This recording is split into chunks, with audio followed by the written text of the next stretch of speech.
Nouvelle édition de la rédaction, merci d'être au rendez-vous. À la une de l'actualité, un séisme de magnitude 6,2 sur l'échelle de Richter frappe le centre de l'Italie. 18 secousses, dont 3 fortement ressenties jusqu'à Rome. Il y aurait au moins 38 morts.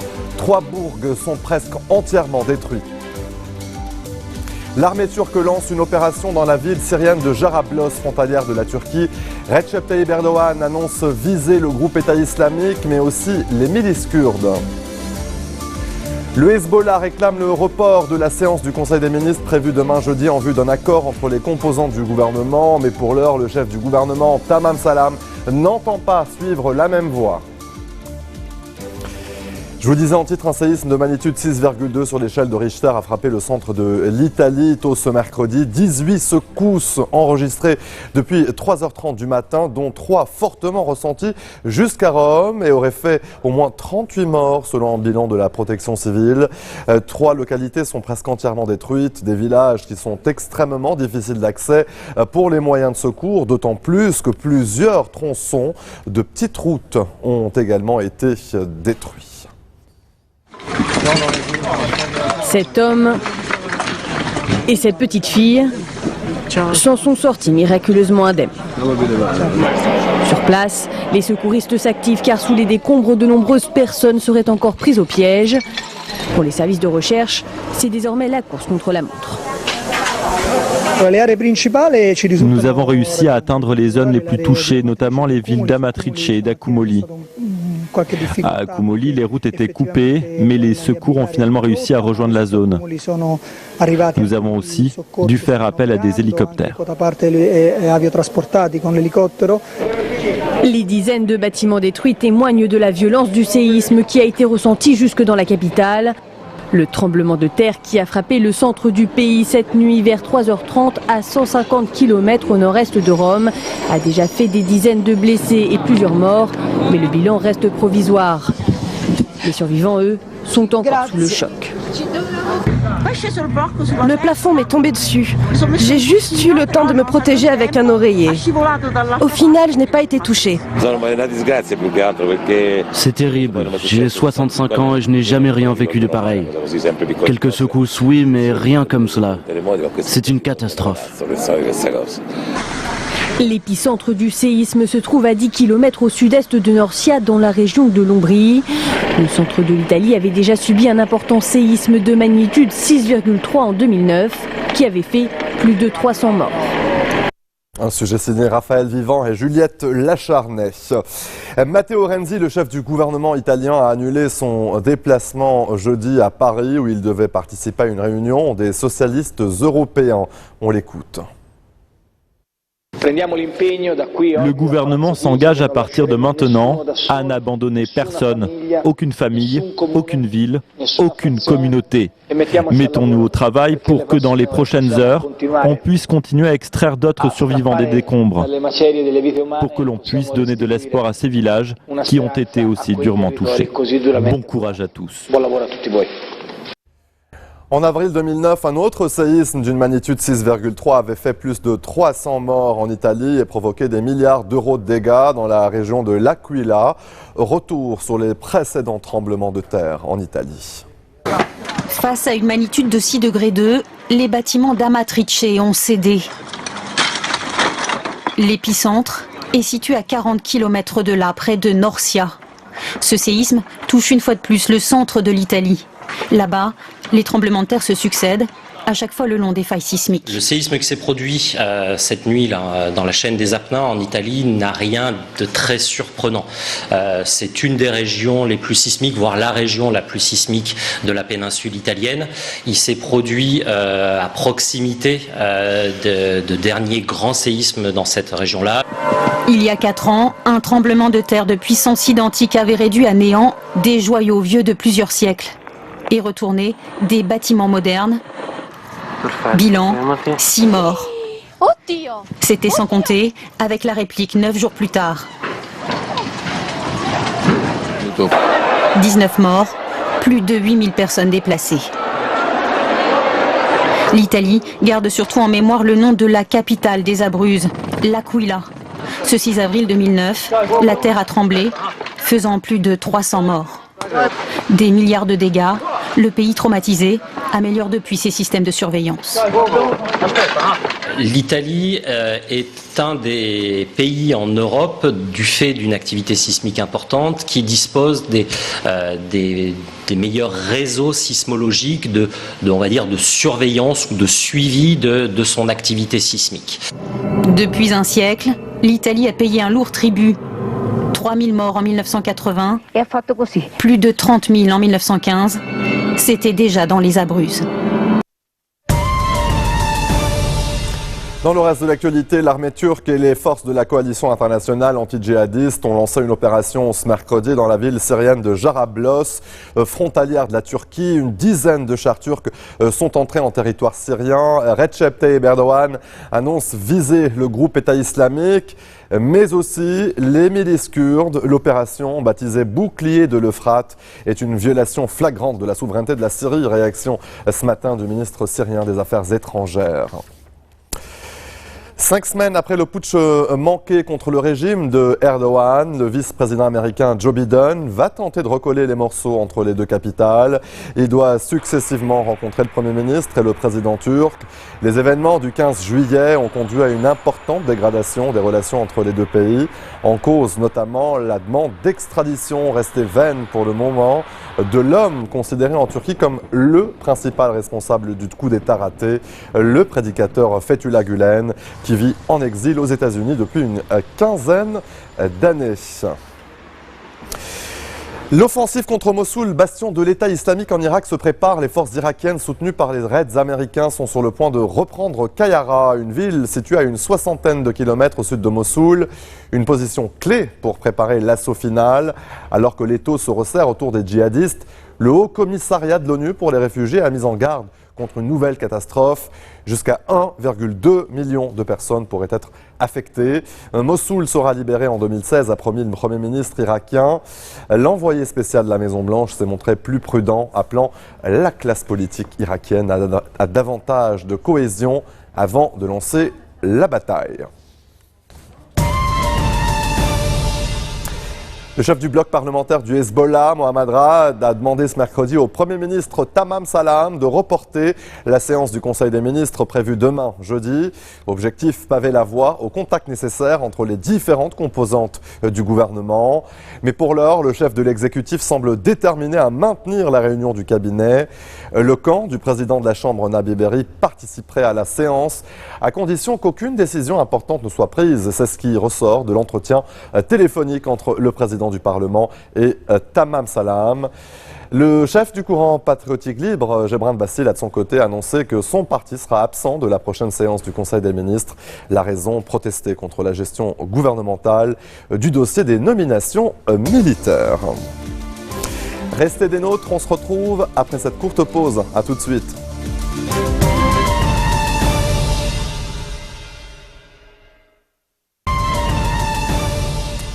Retour sur le plateau de l'info avec la rentrée la semaine prochaine et la recrudescence des attentats. La sécurité des 64 000 établissements scolaires de France promet d'être un casse-tête. Prenant les devants, le ministre de l'Intérieur, Bernard Cazeneuve, a annoncé ce mercredi un renforcement des mesures de sécurité.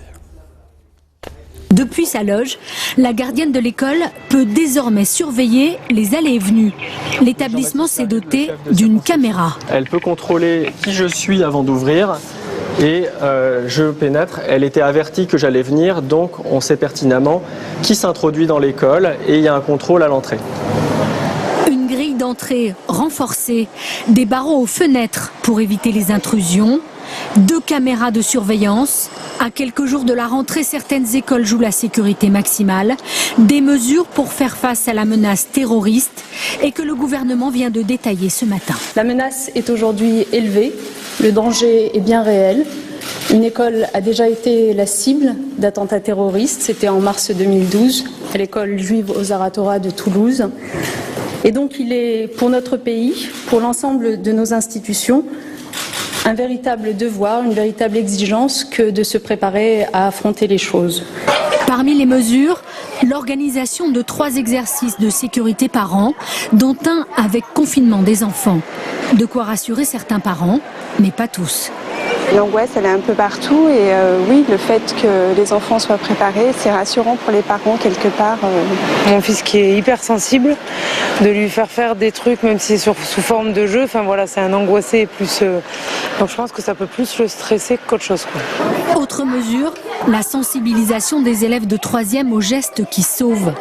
L'interdiction des attroupements devant les établissements et l'installation d'une alarme anti-intrusion.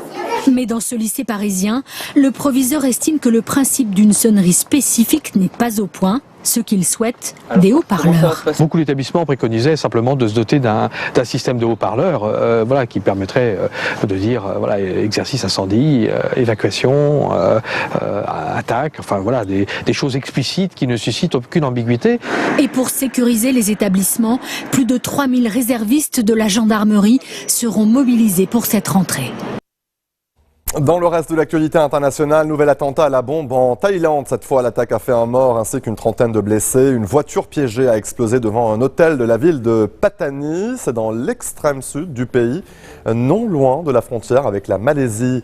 Un mouvement insurrectionnel séparatiste sévit dans cette région, à majorité musulmane, depuis des décennies. Environ 7000 personnes bouddhistes ou musulmanes ont été tuées par des incidents violents liés à cette rébellion depuis 2004.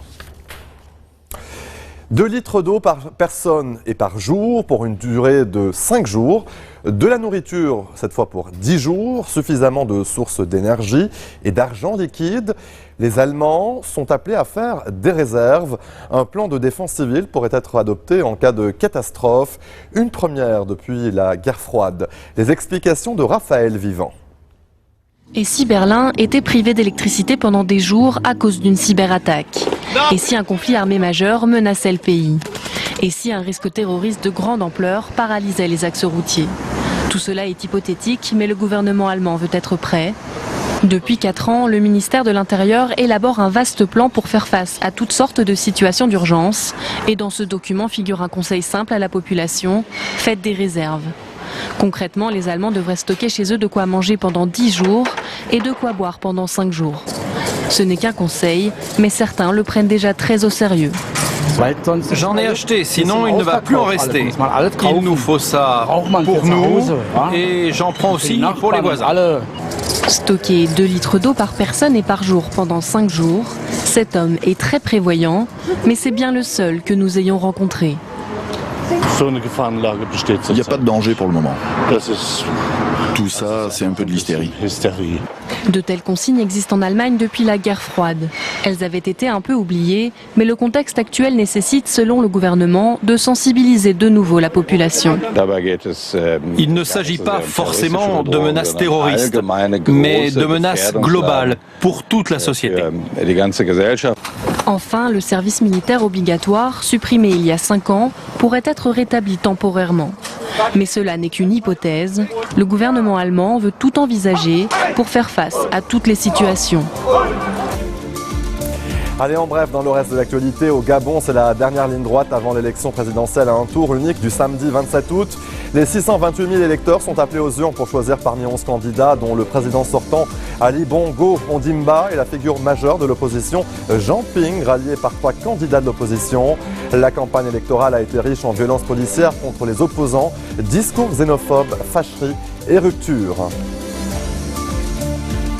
La Corée du Nord lance un missile balistique depuis un sous-marin. Selon Séoul, le projectile a parcouru 500 km avant de retomber en mer du Japon. Une avancée significative des capacités balistiques du régime de Kim Jong-un. Il est aussi vu comme une réaction à des exercices militaires massifs organisés en ce moment par la Corée du Sud et les États-Unis. Et Barack Obama en Louisiane après les terribles inondations qui ont frappé la région. Le bilan est affligeant, 13 morts, plus de 60 000 maisons endommagées et des dizaines de milliers de personnes déplacées. Le président américain a lancé un appel à la solidarité pour aider les sinistrés. Pour le moment, la Croix-Rouge a reçu près de 8 millions de dollars, loin des 30 millions nécessaires pour les secours immédiats. Le constructeur naval français DCNS, victime d'une fuite massive d'informations techniques confidentielles sur ses sous-marins Skorpen. Selon un journal australien, cette fuite de 22 400 pages proviendrait de l'Inde. Les documents décrivent notamment les sondes des vaisseaux, leur système de communication et de navigation.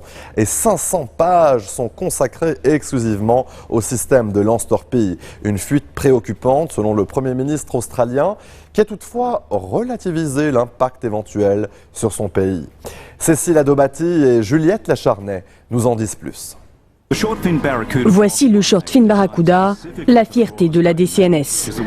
En avril dernier, 12 de ces sous-marins sont vendus à l'Australie pour 50 milliards de dollars australiens. Le contrat du siècle pour la France qui détient 62% du constructeur naval. Mais les révélations de The Australian jettent un trouble sur les systèmes de cybersécurité de la DCNS. Pour se défendre, le constructeur français évoque le terme de guerre économique. La concurrence est de plus en plus dure et toutes les pratiques peuvent aussi avoir lieu dans ce contexte-là. Nous ne pouvons pas nous avancer sur des allégations qui sont faites. C'est pour cela que nous demandons aux autorités de faire une enquête. 22 400 pages de documents ont fuité. Ils détaillent les systèmes de communication, de navigation et de lance-torpilles des sous-marins Skorpen, un autre modèle phare du groupe. Des informations techniques et confidentielles, de quoi inquiéter les armées indiennes, malaisiennes et chiliennes qui utilisent ces sous-marins. Ainsi que le Brésil, qui doit lui aussi déployer ses submersibles à partir de 2018. Le Premier ministre australien se veut rassurant. Le sous-marin que nous construisons ou que nous construirons avec la France s'appelle le Barracuda. C'est un sous-marin complètement différent du Skorpen qu'ils construisent pour l'Inde. Nous avons la meilleure des sécurités sur tout ce qui concerne notre défense, que ce soit en association avec d'autres pays ou seulement en Australie. La DCNS affirme également que la fuite n'affectera pas le programme de sous-marins australien.